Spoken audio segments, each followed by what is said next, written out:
Hello, everyone, and welcome back to the Cup Council. And of course, I think we're on the Anfield Road TV as well. Of course, Jack is slaying off the back of me. Is that a word? I don't know. He's just taking my channel hostage. Yeah, don't worry. There's a court ordeal that we're going to go through anyway. But yes, hello everyone. Hopefully, all of you are having a fantastic day wherever you are around the world. It is going to be a bit of a two-part show. Well, not two-part. It's, first half, we're going to talk about. Some people might find it funny. Other people might find it a bit of a frustrating situation. Of course, we are going to talk about Everton getting their points deduction today. You're not meant to laugh yet, Mackindo. That's for the after bit. But yeah, we are going to talk about Everton getting their points deduction. And then we'll get on to, of course, speaking about the Reds and the season so far, which has been decent. Of course, we'll talk all about it in the second part of the show. But yeah, that is going to be the beginning point anyway. But as you can see, I'm joined, the Three Amigos is back. For another video. Of course, I'm joined by Jack and Kev as well. Obviously, thank you, Ali and Tom, as well in the comments as well. Good to see you in the chat anyway. But we will just dive straight in, chat. Of course, Everton getting the points deduction today. I will quickly get up David Ornstein's tweet that did circulate very quickly on social media. The Arnie one. Saying that breaking, Everton handed 10-point penalty after independent commission hearing on alleged breaches of Premier League profit rules. Obviously, punishment applies immediately. So Everton drop into the relegation zone for now, expected to appeal, which of course, we know and probably should expect that anyway. Jack, I want to quickly get to you as well. First of all, what was your immediate reaction to the news that Everton had their points deduction? Of course, the Premier League did want 12. I want 12. I want 50. The independent committee went with 10 in the end. But what was your first reaction when you heard the news of Everton getting a points deduction? Joy, but the realization that every Liverpool fan understands that there's three worst teams worse than Everton again this year. Like, ridiculous. Like, there's some absolute dross. I know but they only need to win a game and then they're back out of the relegation zone anyway. And they've actually played really well this year. I don't anticipate them to go down even with this points deduction. And I think it's going to be that Scouse mentality as well that Everton do always have as a football club as well. Them against the Premier League, speaking to a couple of my blue mates anyway, and it's just one of them really. And is it double standards really from the Premier League? We spoke about it on your show last night, me, you, and Kev. Like we get there's a lot of charges with City, but the fact that they just went straight in there with Everton, yes, they've broken the rules. I don't feel sorry for them as a football club because they were celebrating Champions League finals a couple of months ago anyway against Real Madrid and all that. So, yeah, you do get your sound Everton fans, and then you get the probably like both of our fan bases, Liverpool and Everton. I've got the sausages out there, but I feel sorry for the sound Everton fans out there that they are getting their more like cocktail sausages. Yeah, they are getting their club dragged through the mire, really, because it just goes to show, lads, in chat, this could be anyone's club, and we've seen it with, obviously, look at Bury Football Club, a club that had 100 years plus history in English football, be taken over by non-footballing people. They didn't have the funds, so it just goes to show that these regulations that are in place need to actually start getting reinforced, because you will have in the next 20, 30 future anyway, people taking over these football clubs. They might say they've got the funds, but they haven't. And then these are just not football clubs. These are staple things, really. Like the glue that knits all these counties and places. The originals, isn't it? Yeah. Like it is inbred into English tradition and world football tradition as well. the towns and you grow up, and it is mad, mate. But yeah, the writing was on the wall for a very long time for Everton, and at least Everton have been very upfront, give them all the documents, and that's probably what got them the 2 less points. And if it is those 2 last points that do keep him in the division, then their transparency has been not rewarded, but it's been a pat on the back and said, "Sounds, we'll give you points." Yeah, no, absolutely, 100%. I think it's a very interesting situation because, again, I know that a lot of people straight away, like as you mentioned, Jack, again, Manchester City, 115 charges. We'll get to that in a minute. But with Everton, it's been a long time, like a long process. I think it's been a 3-year process. The Everton have been fully, as far as I'm aware of, according to reports anyway, they've been very transparent in the communication with the Premier League. And obviously the Premier League did want 12, like I said at the beginning of the show, got 10 in the end. Obviously, Everton will appeal as well, Kev. But do you think that it's a kind of blessing in disguise? I was watching a podcast earlier on, and I kind of agreed with it that if you look at the current stage of the Premier League table, of course, I think they're 19th now with the 10 points deduction. I think 4 points with Luton on 6. Yeah, 19th with 4 points. Burnley on 4 points. They're 20th, and Sheffield are 5th, 5 points. And then Luton on 6. But I said, Luton, Burnley, and Sheffield probably all will go down this season. I was about to say to Kev, is it kind of a blessing in disguise that it's this season and not next season, depending on or even last? Yeah. Well, you look at the report as well. I think is it Leicester, Leeds, and Burnley. Yeah, they're gonna sue Everton and the Premier League, supposedly for £100 million each. So of course 300 million. But Kev, do you think it is a blessing in disguise for Everton that it is that of course the point has happened now and not at the end of the season or even going into next season? Yeah, well, it's helped them anyway. The fact that these teams are there below them. I mean, the one thing they don't want is the likes of a Luton or a Sheffield United or even Vincent Kompany getting Burnley playing a bit well. In the second half of the season, because it can happen. We've seen teams be really, really bad throughout the season. Remember, Wolves were going down there at one point, and then they just ended up in 13th or something like that. So it can happen. And Everton have only played okay for the last 2 games. They were terrible for the start of the season, so they are where they are because of that. They only started gaining points in the last 2 or 3 games, maybe one more before that, a few games back. But no, they were terrible throughout. And what I say is that we feel sorry for as an Irish Liverpool fan. I don't have the same. I understand how it works between the Liverpool and Everton fans. Absolutely, I know it inside and out. But it probably just gives me a little bit leeway more to not really care as much as what, let's say, Jack or somebody else does. I think it's one of them. It is, as you said, it is for anyone outside of Liverpool, probably they are meant to be our biggest rivals. Them and United and of City now, but it's one of them, mates. If I grew up round negative, a lot more negative Everton fans, but I think obviously living in the city as well, and what it means for the city from a financial sense as well. People with the new stadium, it's going to be great for them, but I look at it as a better together as a city.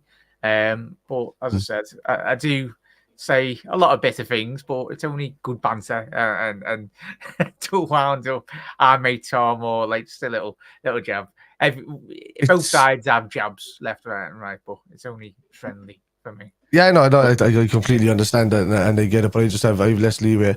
What I would say is that if somebody came around and robbed your house, destroyed it, took all your stuff, but they ended up turning around and telling you that you can have all your stuff back, but it doesn't take away all the stuff and the memories and stuff that they destroyed. If they burnt down pictures, did whatever inside in the gaff, just to get themselves a lighter sentence, would you care less about them? No, you wouldn't. You'd still want to throw the book at them. So for me, taking the PS. Yeah. But they got away with 2 points extra.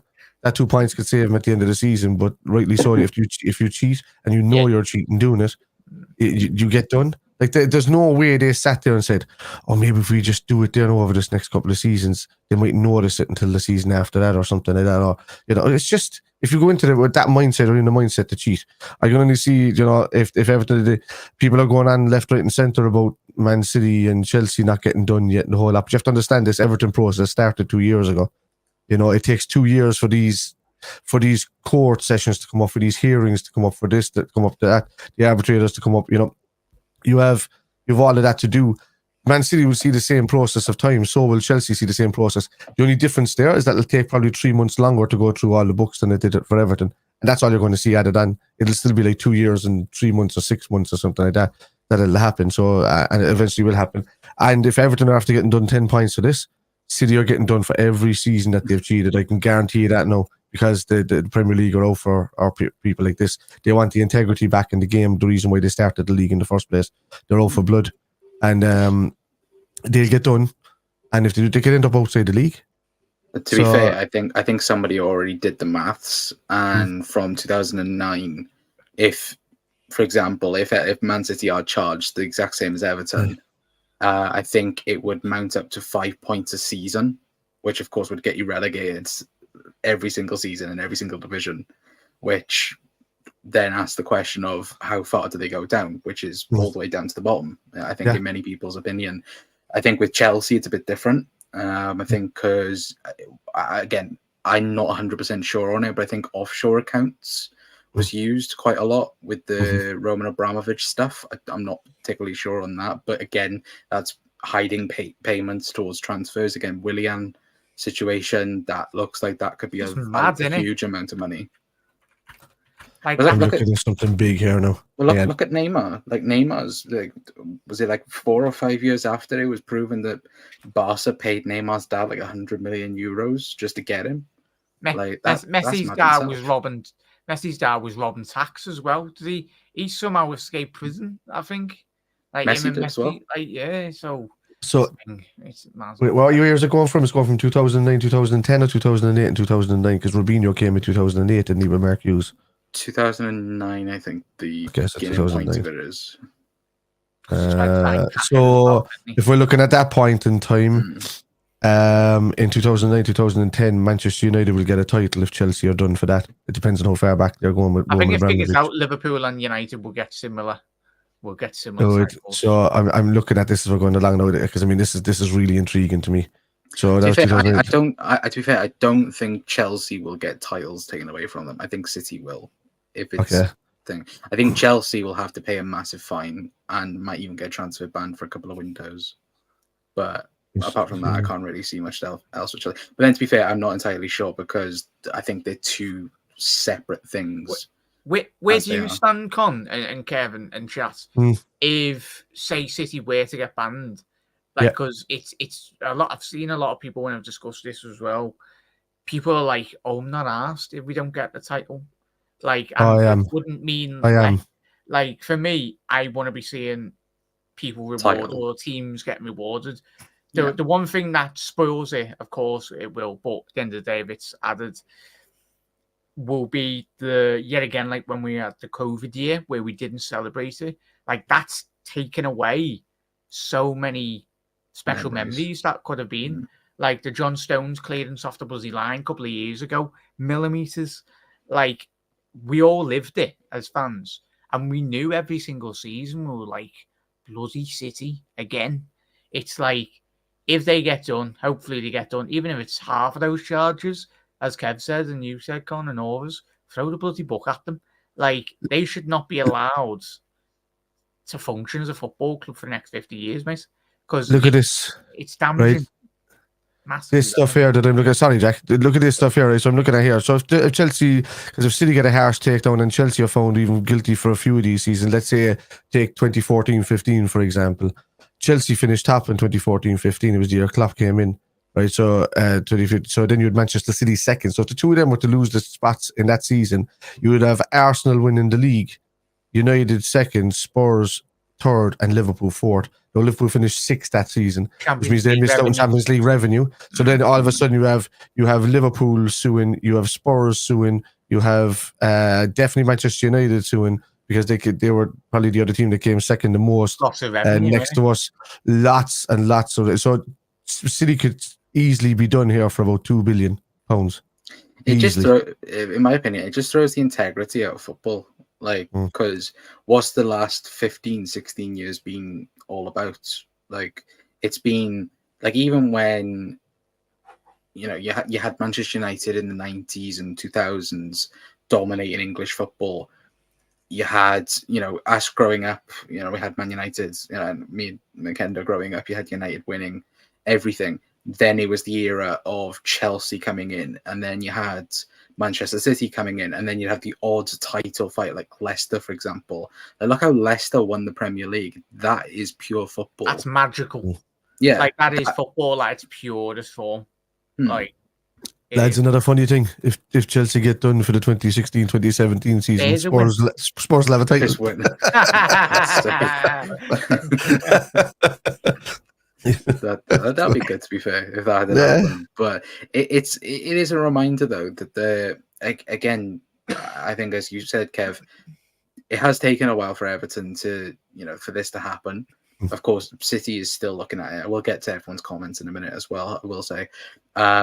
And again, I think we could just still be in about 5 years' time talking about the same thing. I don't think it's going to be anytime soon City get, you know, punished. Again, I think Paul Joyce wrote an article today saying that the whole Premier League is pushing for a result with the Manchester City situation, which if your 19 hours go, they'll turn around and say, all right, we've got 50 or 60 on the books here now, let's just do them for this and get them done. And if it's 50 or 60, they'll, you know, it could eventually be looked at or whatever, but if they get 50 or 60 done, City are gone out of the league. It's that simple. Or is it John Henry and all the Glazers start hiring owners at, like, financial experts and lawyers are, and absolutely no way. What's that, boys? You just need a bit of assistance in the office. Yeah, there's a new 5-story building that we can get. Just goes to show you, Jack, that John Henry is a genius. He let Manchester City get away for the last number of years since he took over. I know what these boys are like. These are going to cheat. Let's let them get away with murder for the next 8 or 9 years, and then they'll fund our club. That's fishy tax rule, that is. It is funny though. It's funny though. That's what I would think. The comedy aspect of it. Like, I mean, it's true though. Manchester City's owners are going to end up funding a lot of clubs over the next few seasons, but it'll be done so fairly, which is what you kind of want. I'd love to see a season again where it's Liverpool, United, and Everton battling away at the top of a league. You know, I think, to be honest with you, your Chelsea's and your Manchester United or Manchester City's have ruined football, absolutely ruined it for me. And you know, it should be all teams like West Ham up there battling, Aston Villa battling, Everton battling, Spurs even battling, Arsenal battling, winning league titles as well. Villa in Europe, well, even though they're in Europe this year, like they were winning European Cups for us back in the day as well. So, no money has ruined football. Yeah. Well, one thing I would say though as well, if City do get charged, and let's say they get charged for last season as well, what do UEFA do then as well? I know UEFA have this stance of, if it isn't within 2 years, we're not going to do anything. But you think about it, last season was, City do the treble, they do this, they do that. It throws, again, everything out of the book when the team is cheating and goes on and does a treble. There's one man that'll be banging that European drum. We all know who it's going to be. Perez at Real Madrid. If he gets a sniff, any sniff of him getting that bit of revenue back, or like a potential Champions League, he'll be like, oh, yes. Because he is an absolute nightmare to deal with in terms of any European football. Like, even though we know how Real Madrid acquired their first 5 or 6 Champions Leagues, don't we? Cheated! Just basically made the competition about a 5-6 teams. About Madrid. And made them in. So it's one of them. Like, football has always been corrupt. Glorified Scottish League. Yeah. If there's any Scottish League fans in you, please no. You're following the wrong league. It's great. I mean, I grew up an Irishman. I can't even watch Celtic or any of them. I can't. To be fair, the Welsh Super League's full of freaking farmers these days as well. So that's probably their way. But anyway, get your comments in the chat anyway. Is that a Pan of Scouts' like cousin or something? Panov, is this like a relative or something that Peawack soup. Yeah. Peter or something's his name, is it? Yeah, he was saying earlier. Happy days, Peter. Yeah, Oh, but big up panel too as well. He says obviously. Corvo's in as well saying big up the lads. Why are you, man? Well, how are you, the lads? 10-point deduction. Damn, the toffees were sent to the cleaners. Yes, You know we are going on about 4 years, Corvo. So I cannot get you. No, the thing is, and I've had this conversation with Corvo on the channel when we done the watch long a couple of weeks ago. Like the even the regulations now in place, they weren't in place when City got taken over. City fans will go, "Oh, there was regulations." My ass, as my family would say. And shout out Liverpool's Christmas advert. I love it. Mickey Tomlinson, really, I love him. But with Newcastle getting taken over, there's regulations now. But City and Chelsea were allowed to have an absolute field day. No, I can't see Newcastle being done the same way. I think they'll do it above board. It's going to be 100 times harder for Newcastle to do what City have done now. But I think did they explain that for Corvo before he came? That was that question a while ago.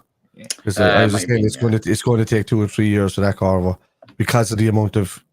It should only take him about 3 to 6 months extra to go through the documents that are there, but outside of that, it was still taking a minimum of 2 years since they were getting investigated.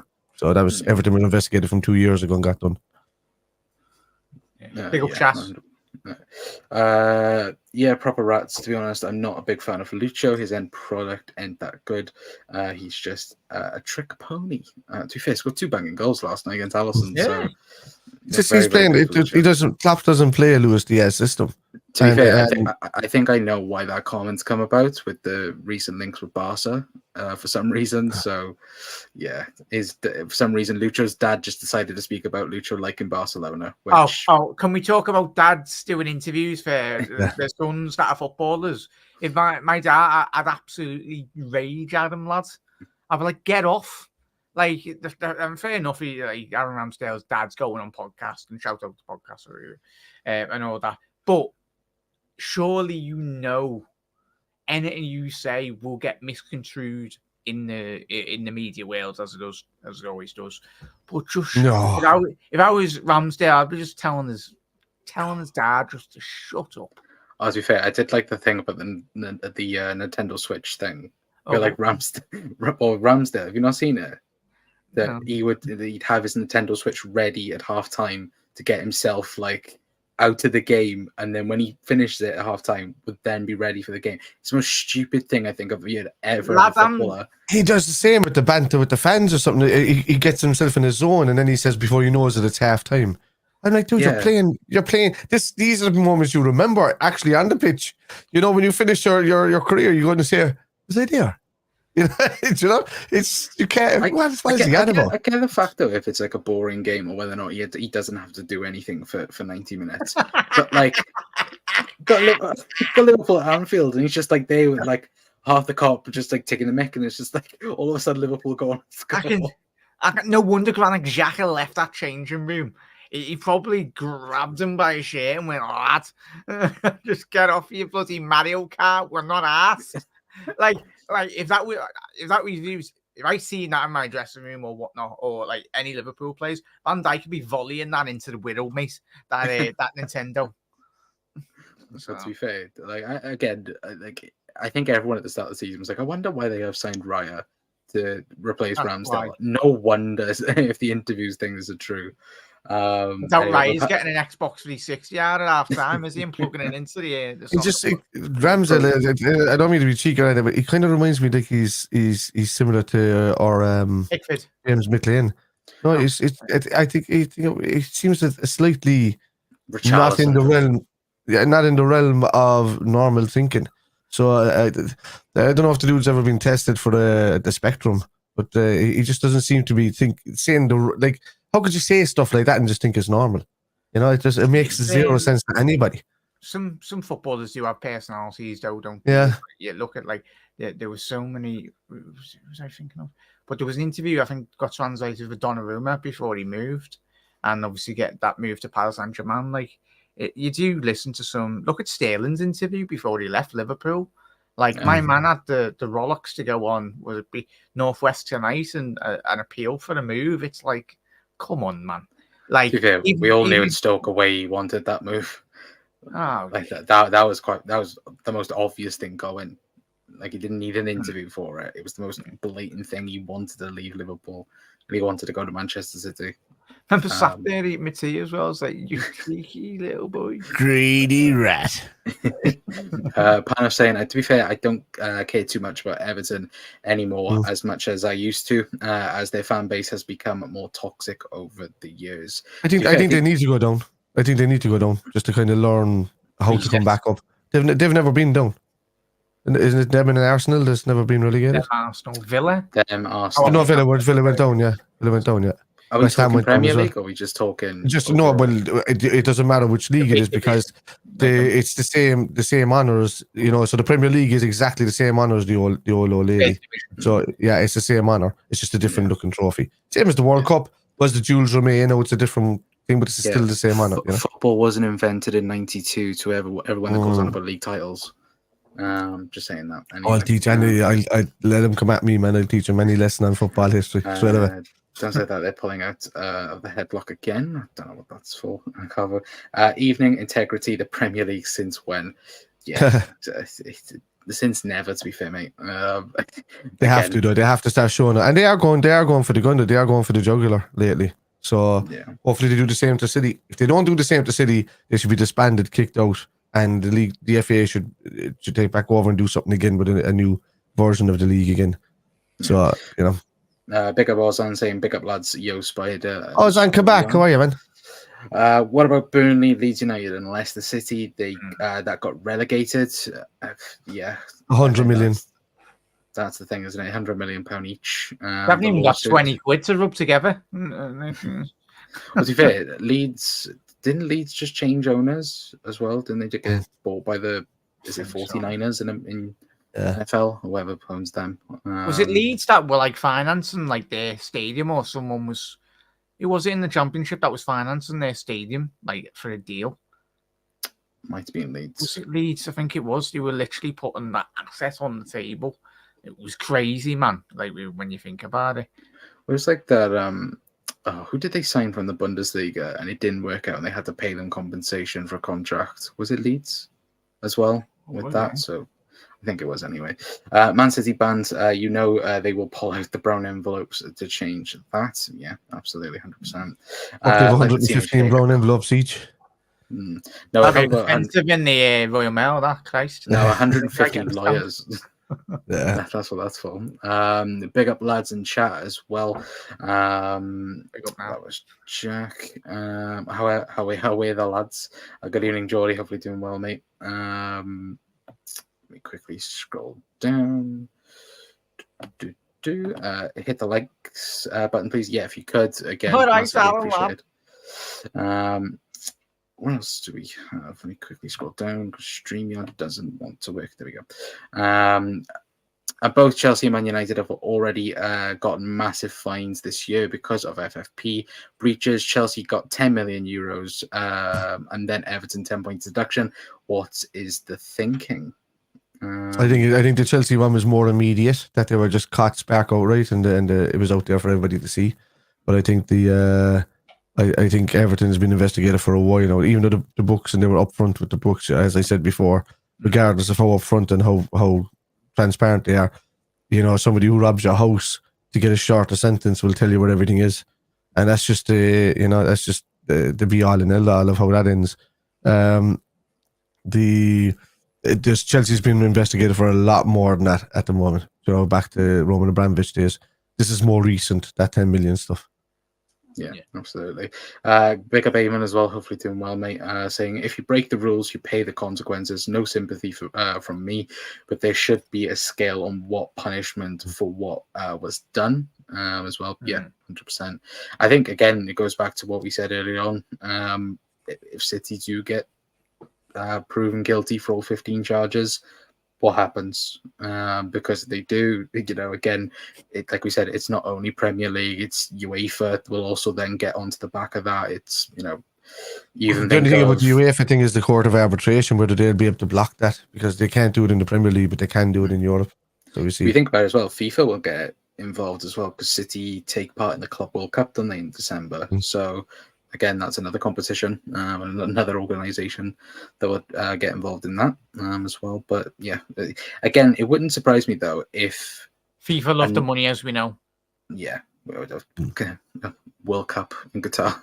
That's the only thing we need. Which to think about it, that's 12 months ago already, which is huge. There's a great documentary on Netflix. You haven't seen it, Chaz, you haven't seen it. The Blatter one.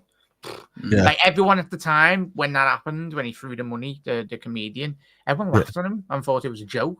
But like, it just goes to show the deep-rooted, historic, like fraudulent behaviour that goes on in football. Because like how many games we watch around Europe and you're like, whoa, a bit dodgy that, innit? Like certain decisions in games, but a little bit of match fixing. Juventus. Well, Zan, that's my next gig is I'm off this weekend because I'm going to the Friends Experience tomorrow night with the wife. We're heading to Dublin for that, and but the next gig is not this Sunday, but the next Sunday. I'm back at it then for a few weeks.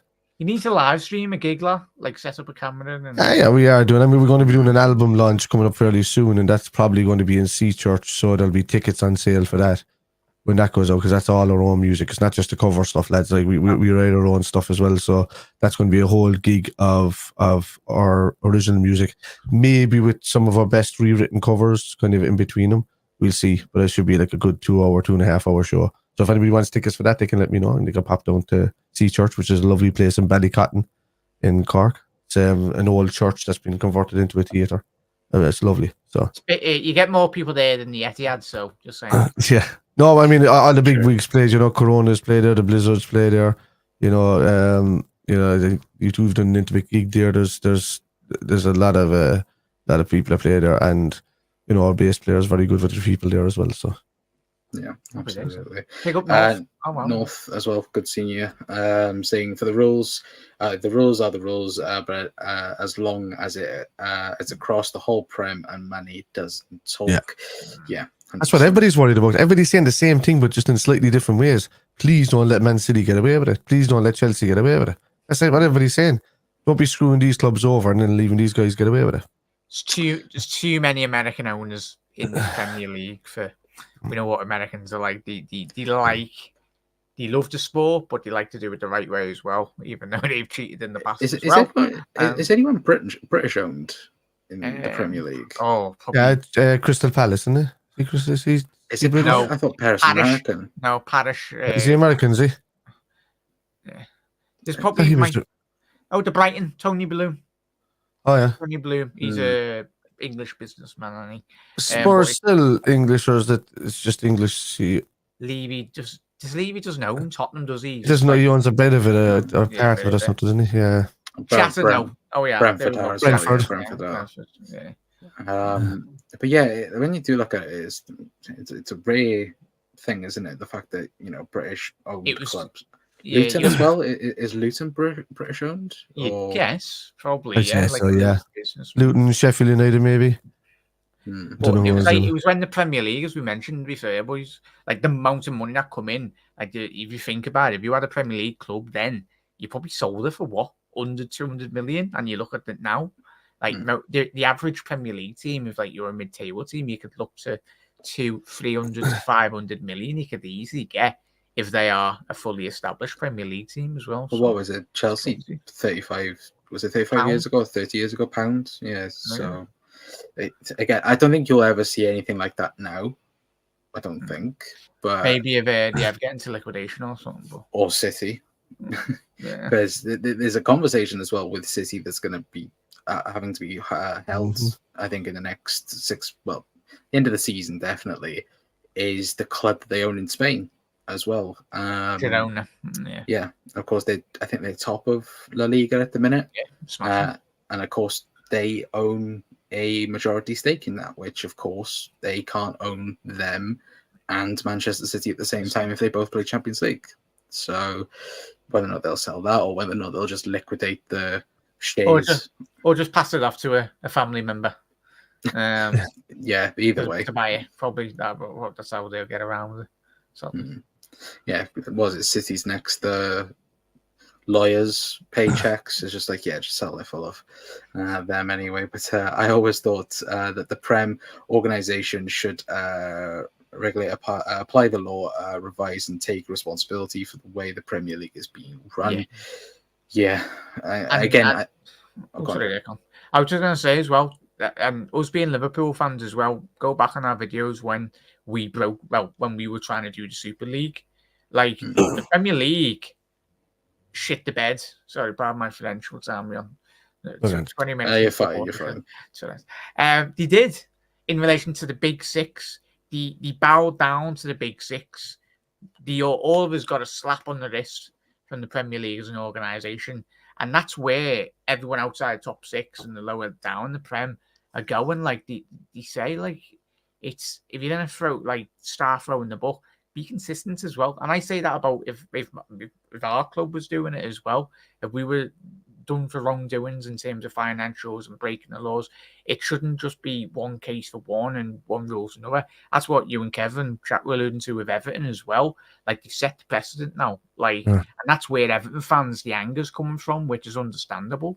Like, if they're going to be doing it with Everton, and City fans will go, oh, it's different charges, or with Chelsea fans, different charges. Doesn't matter. You're still gaining an advantage on your opposition.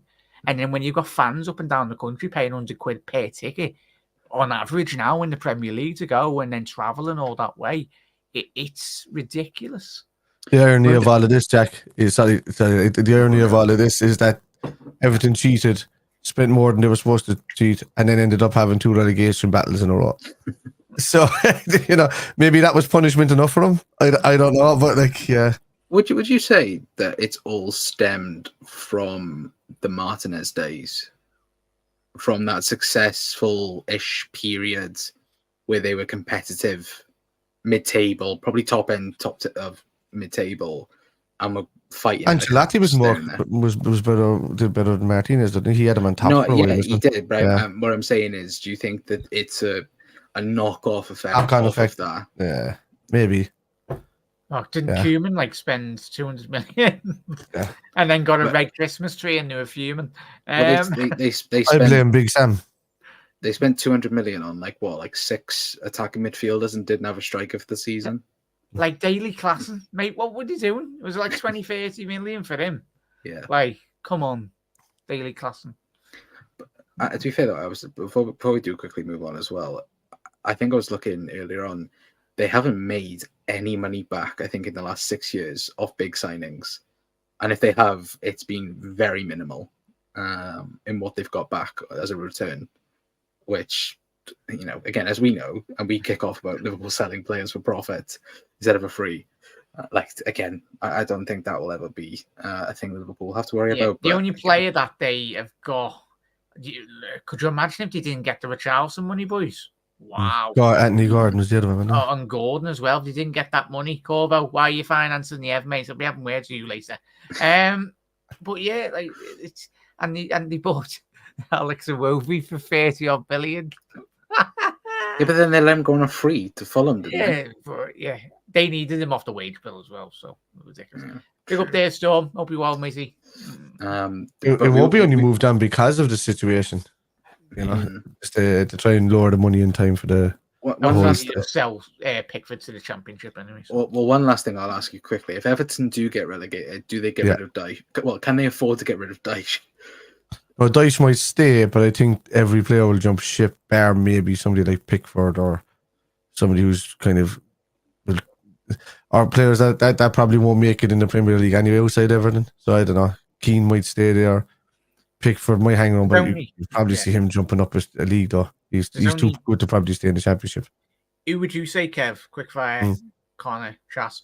You have to pick 2 or 3 players in that Everton team that are with value. I'd only say Pickford, the Onana, and possibly Calvert-Lewin still.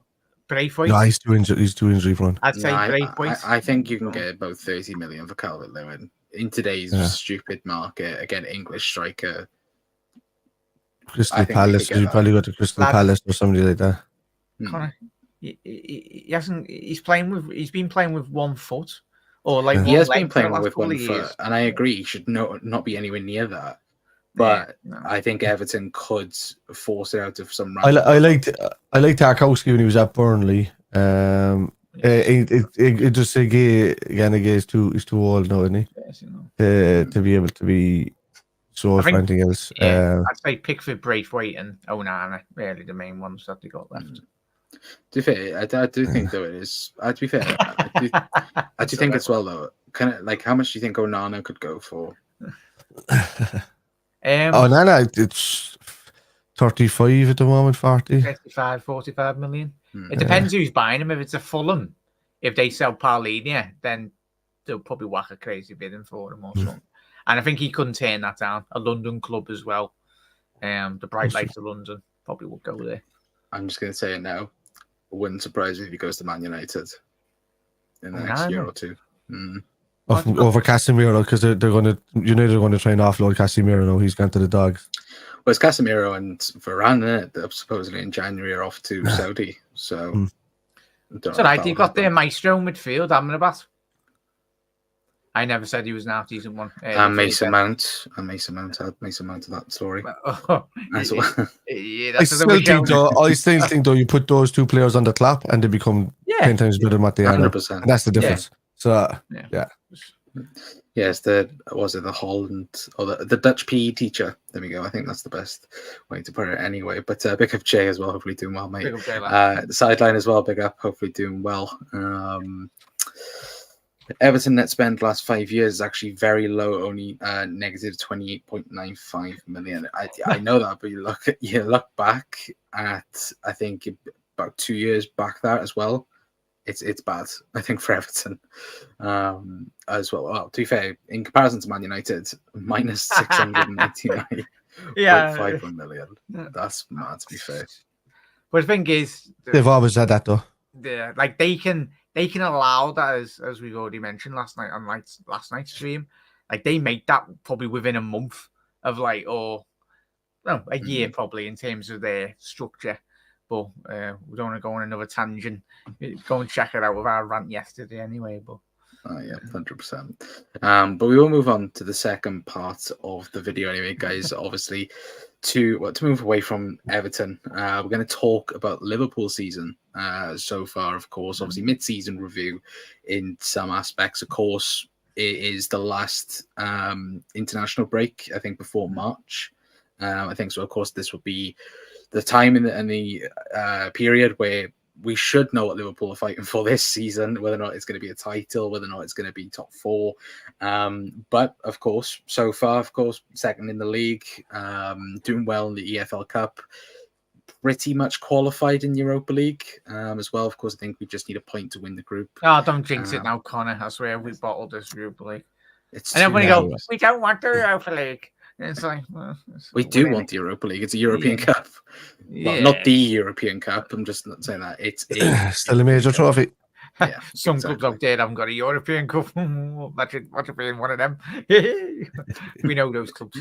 But we're gonna talk in I've got a list, of course, a tier list mainly, on what we're going to be talking about. So the major key points we're going to talk about is player of the season so far. Of course, it is still early on in the season, but still, we'll talk there. So player of the season, best transfer of the summer or season, most improved player from last season, best young player, goal of the season, match of the season, and your favorite moment from the season so far. Okay. So I don't know whether Jack needs to write half this down because he looks like he's trying to find. You can call it out as we're going along, and you can answer it as you're calling it out. To be fair, Mac, you might need your magic book again. Oh me, just to write it down. No comments. We're gonna start off with player of the season so far. So Kev, I'll start off with you. Who's been your Liverpool? Who's been your player of the season so far for Liverpool? Costas. It's too easy to say Salah. He's been great, and he has been great. But it's too easy to say Salah. And I know everybody's going to pick Szoboszlai in some way, shape, or form because he's been fantastic. But I'm actually going to say Virgil because I think he's back to his best. So I think Virgil van Dijk has been consistent. He's been brilliant. He's looked back to his top form again. I think he deserves the player of the season so far. There was a couple of games that Sebastian didn't do too well in, especially like in the Europa League game and whatnot there, but he does well in the league and stuff. And Salah's too easy to pick at the moment. Salah will get it at the end of the season. He'll walk it. But right now, for me, because of how much it's given us a boost, it's Virgil van Dijk for me. I do like that choice. Jack, who's been your player of the season so far? Yeah, I very much agree with Kev, but it's not an outfield shout, but are we doing most improved? Are we? Yeah, we will be doing most improved. Yeah, so I won't mention who else. Yeah, I'd agree with Kev. We only needed, and this is what we all said last year when we thought we would have been where we were, was even if Van Dijk was at 50% or 25% better than he actually was last year. We know the levels for most Liverpool players last year were on the floor, apart from Alisson and the occasional great Salah performance. But yeah, he's imperious, as we said. You run out of superlatives with him and Salah. But if Virgil is going up more levels again this year, then we will certainly be in a title race. There's no doubts about it, especially with Big Ali behind him as well. Two of the best players in world football in those positions. So, yeah, 100%. Fair. I think the obvious answer for me would be Mo, but I would also give it to Virgil. I think he's been unbelievable this season. Apart from that Newcastle game, that again minor hiccup, but apart from that, everyone. And that for me is still not a red card. I don't care what anybody says. It's too soft. I think, to be fair though, I think it's Virgil's been massively disrespected the last 12 months, rightfully so. I would say in parts last season because he was awful at times, but the fact that he looks himself again, he looks ready. That captaincy has changed him completely. I love the fact that I think even Virgil said it. I think 2 days ago he said, "I feel like I can do everything again," which is a he had 2 months off in the summer for the first time in 3 or 4 seasons. When you look at the season when he got injured, he was out. Look at the season after that when we were going for the quad, we got a 3-week turnover. We finished the season in June and started it again on the 7th of July. You know, there was a 3-week turnover and they played a World Cup straight afterwards. It was nuts. That's the players. The best of our players were fatigued. The thing is that Henderson couldn't bounce back from it because he was just slightly older. Milner was already kind of broken in that way. Fabinho had lost his head entirely. But Virgil always had the capability of coming back. He's got a great mentality. He's got a great physique. So for me, it's Virgil all day long. It's easy to pick Salah and Alisson. It really is because Alisson is the most consistent player that we have in the entire team, like most consistent. So by a country mile. So it's easy to pick them. So I'm trying not to pick the obvious, and I'm just going for the person who has looked like he's back to his best again, which is Virgil. Yeah, big up Dave, lad. How are we? Well. Dave, we need to do a podcast with all the boys. Yeah, all right, boys. But I think spoilers on the web. What? To be fair, Kev, I think you said that we were not going to go for the obvious ones. Best transfer. I think. Best Sebastian. Yeah. Really? Sebastian. Wow. Who are you going to go for? Endo? No, yeah, definitely. I go Costa. Did we get him to? No, I'm gonna go Gravenberch. So far, he hasn't done the same for me as what Sebastian has done. But yeah, he's great signing. I don't know. This is where we love football. It can be viewed differently from all of us. But for me, I guess straight in it, Gravenberch really. As Kev, I'd agree with what Kev said. But Jack, you've had a massive horn for Gravenberch for about 4 seasons now. I'm just saying that. What a man! Like if we can, he's exactly what we've missed. And I know Kev will speak about that. They're both absolute physical specimens. Yeah. Good-looking lads, anyway. But if them two can be what they can be in potential, oh my lord. We are winning Champions League back-to-back. I'll be honest with you, as good as McAllister is, I can't see him holding on a place over Gravenberch in the league. I think Gravenberch will take that left attacking midfield role. very, take very that easily. back.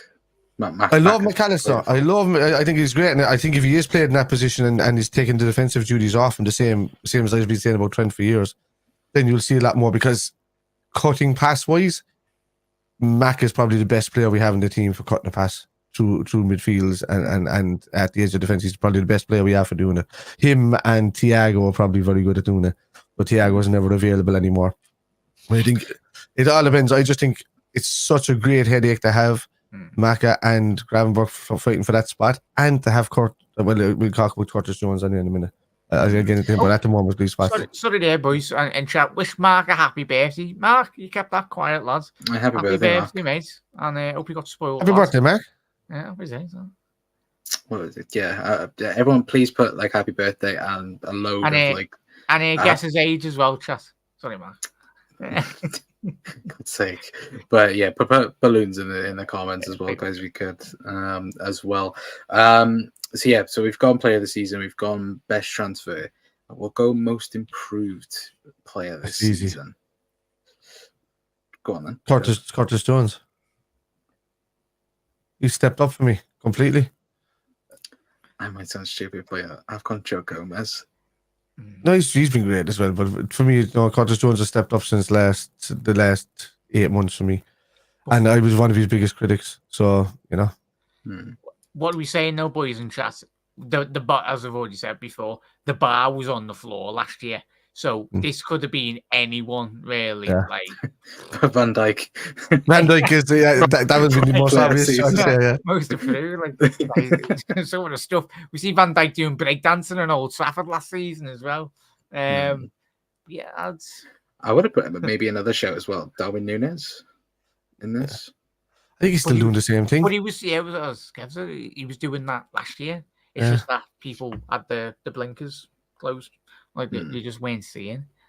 But I'd agree, Con, because I think I'd say he's been probably the most important, one of the top 3 most important players systematically for Liverpool this season. Because he's played left back, he's played right back, he's played centre half, he's been everywhere, Gomez as well. Like, he's been very good. Yeah, he has.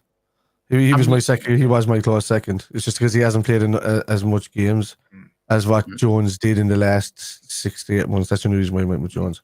His improvement's been massive. I watched him against West Ham as well, and he was probably the best player on the pitch against West Ham. Yeah.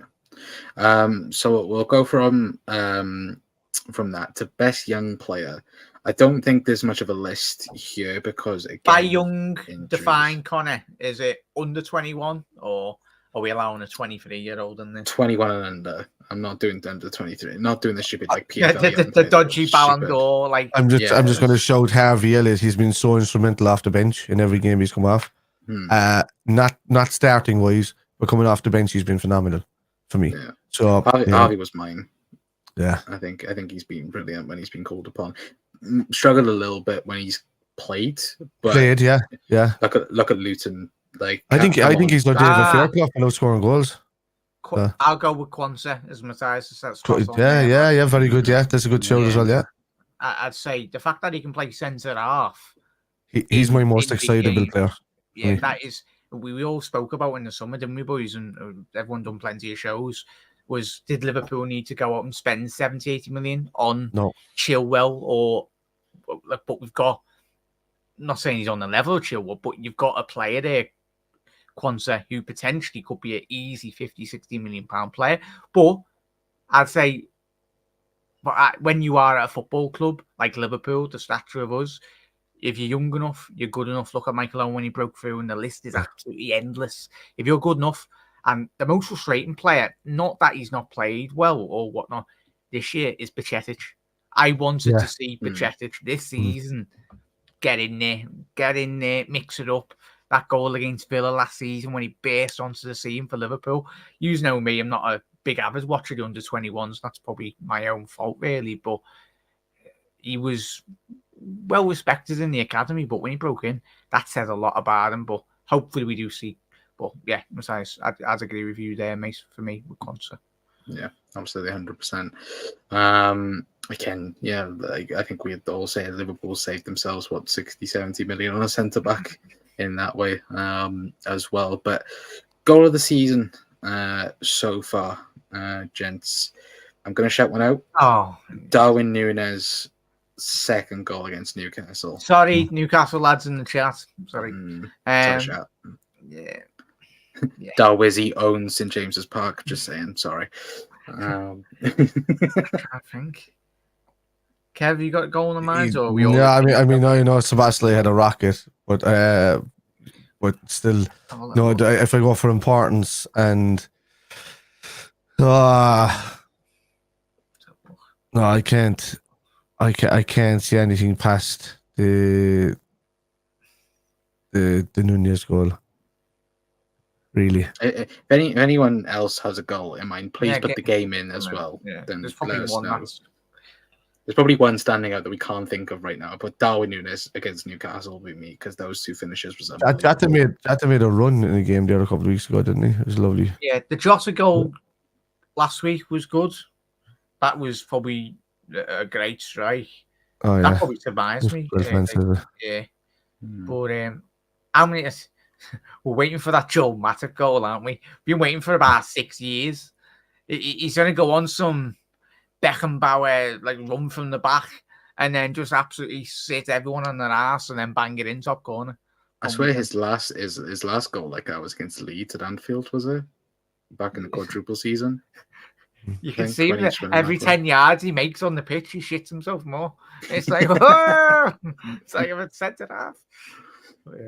Sabot's goal, the sledgehammer in the upper corner. Yeah, of course, that was against Leicester in the League Cup. He was at that game, McKindo, as well.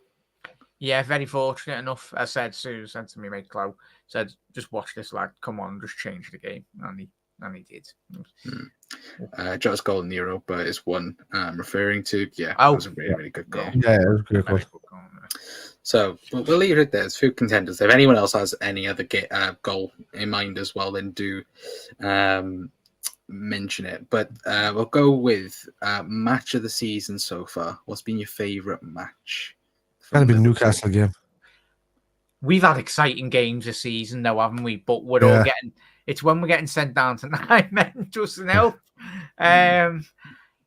If we didn't concede that goal, I'd probably just said the Tottenham game.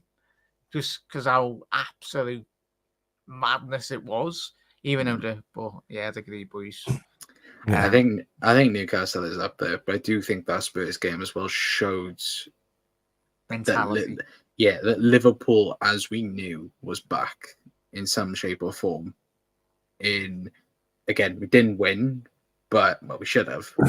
I just love the defensive display against Newcastle. It showed that we'd learned our lessons about how to defend again, and it just gave everybody such a lift. And the fact that Kwanzaa as well came on in that game and played an absolute blinder as well, So that's what it's for me.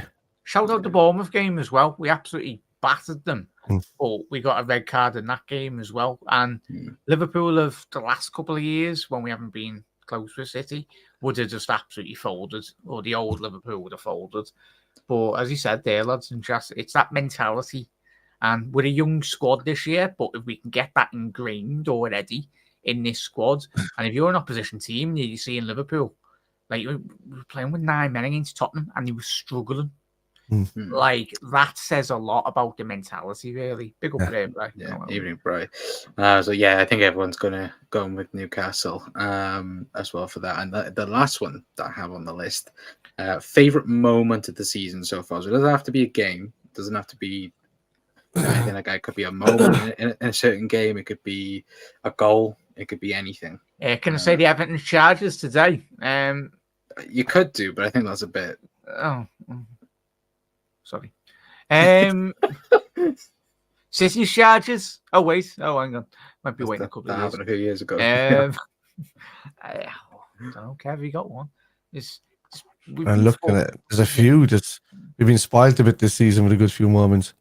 I'm just trying to think which one is mine would be Jota's goal against Forest and the aftermath of that, of the Lucho shirt, and that was like such a special moment, I think, in what was a difficult time for Lucho. Obviously now, thankfully, it's a lot better, and that with, of course, his dad's returning. But that for me was a special moment for the season. That was a bit I away think from maybe a goal or something like I that. think maybe actual Luther's goal after coming back against Luton, even though it only ended 1-1, it was just a great moment, and we went on to kind of pretty much batter Brentford, who were not playing bad at all against us in the game.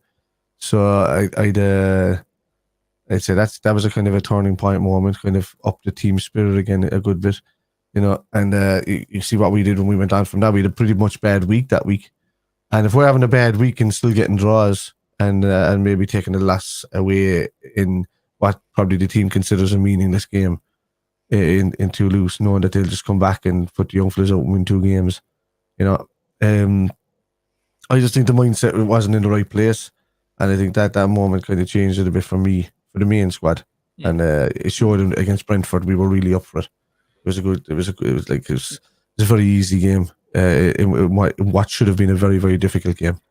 It's so important that teams, but mainly Liverpool and City, like the top teams, you always need a slap in the face as a squad, as a fan base as well, to go, boys, you aren't untouchable.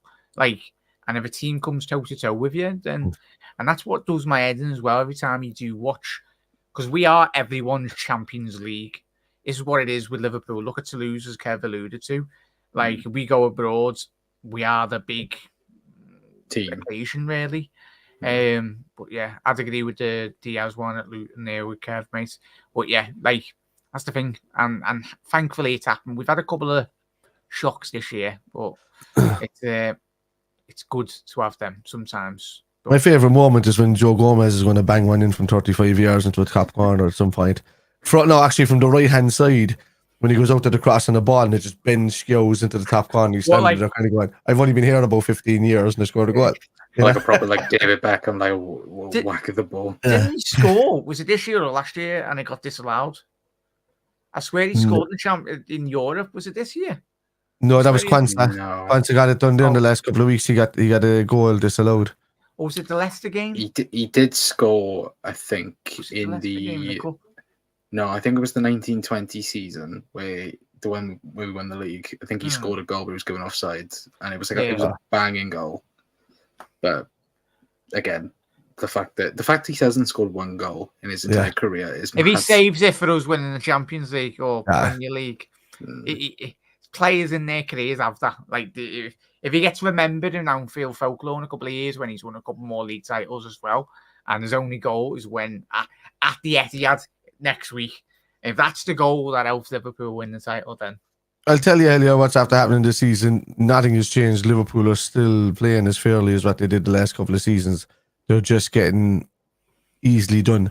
The referees are getting more and more woke, and they're wanting to be the spectacle in games now. There was, they might as well all just run around the place and just kind of walk up with their big stance and just kind of go, like your man in those videos. I just hurt my arm doing that.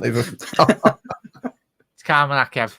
Yeah, as if you don't know, I got a needle last Monday week to get blood tests done, and they clipped a nerve in my arm, and now my median nerve is after getting slashed or something's after happening to it, and I have to go to a specialist on Monday over it. So that was just from getting blood tests taken, and I have no problem with needles.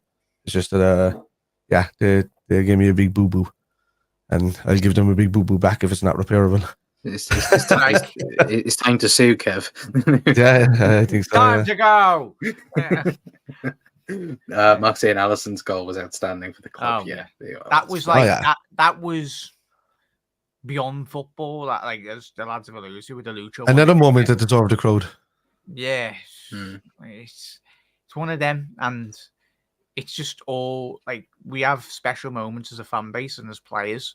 That's what I think Alisson loves. Well, there's certain players that we've been very fortunate to have at this football club that really love us as fans, as a club as well, really buy into what Liverpool is as a club. But yeah, what a man, what a goalkeeper anyway. I remember we remember the Simon Mignolet days. Fair play to the lads. He tried his best, but yeah. And the not even a patch. Well. Oh yeah. Well, another parallel universe, he wins that Champions League, but he didn't. He threw the ball in the back of the net twice. And to be fair, he was probably the goalkeeper of the knockout stage as well. Prior to getting to that final, he was amazing, but that's where in your career as a goalkeeper or a professional footballer, you are defined in those big moments. And look at the young Gianluigi Buffon or Palmer, and this goes on. So. Well, Casillas, I think Casillas made his Real Madrid debut winning the Champions League. Like that's a mad thing that I don't think many people was he 16 realize as well. He was 16 when he broke into like that. Real Madrid, yeah. So yeah. But we'll leave it there for tonight, guys. Big thank you to each and every single one of you. Let me just make sure I haven't missed a comment before we do go. Well, to be fair, Brian's saying before we do go, Kev having to learn to do everything left-handed now. Feel like I'd be cheating on me, missus. Won't even feel like me. I understand where he's going with that wink. I get it. I get where he's going with the wink. Yeah. Well, we'll leave it there, chat anyway. But big up to everyone as well. Hopefully, have a fantastic rest of your weekend. Anyway, of course, no footy. If anyone knows what happened to England as well, because I think they were 1-0. They're winning 1-0, but they had 2-0. They won. They won 2-0. Yeah. They had an XG of like I think 0.01. I think. Oh wow! Against them. Yeah. Like, you know me, chat. Rather watch Scotland or something. They're actually playing well. You're Scots. You should be watching Ireland.